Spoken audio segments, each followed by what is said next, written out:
When it comes to the camera world, I think a lot of people like to look down on Micro Four Thirds cameras. And I just wanted to go over just maybe 2 benefits of Micro Four Thirds, 2 negatives of Micro Four Thirds, and just kind of talk a little bit about Micro Four Thirds versus full frame. And hopefully maybe I change your mind a little bit about what Micro Four Thirds is good at and what it's bad at.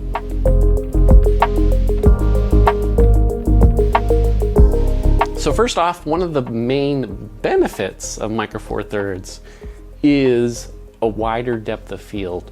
And people typically think of that as a negative of Micro Four Thirds. For a lot of types of photography, you do want everything in focus. Some of the areas like that are architecture, real estate, families, and macro. Architecture and real estate, you want a nice wide shot. You want everything in focus. You don't want parts of the room out of focus. And so actually having a wider depth of field is great.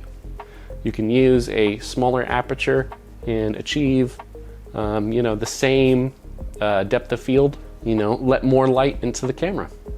In these situations, actually the low light performance of Micro Four Thirds doesn't really matter that much. You can put it on a tripod and then you can set the shutter speed to whatever you want. This might kind of ruffle some feathers because lots of people use full frame for family photos. The nice thing about Micro Four Thirds is you can keep some of those lower apertures and still keep 2, 3, 4 rows of people all in focus. And so group photos, Micro Four Thirds is great for group photos. Macro is another example of where Micro Four Thirds shines. Because of that wider depth of field, you're able to get the whole object in focus.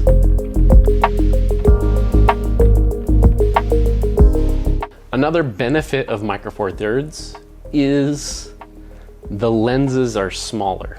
And that's just because the image sensor is 2 times smaller than full frame. And so the lenses can be twice as small. For a lot of normal focal lengths, it's not as big of a deal.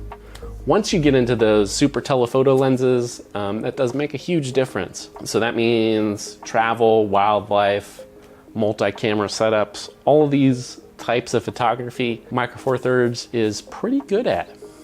And that's why, wildlife OM Systems is really focused on wildlife and travel, which makes a lot of sense. That really kind of leans into the Micro Four Thirds strengths.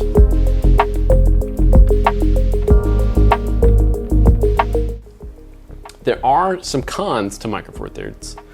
Number 1, it doesn't have as great of low light performance, but I consider that a positive because it forces me to light. In situations where I had a full frame camera, I might be tempted to not light it and just raise the ISO.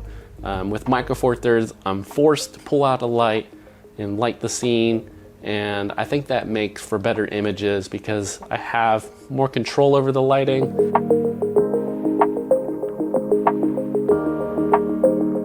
Another negative is depth of field.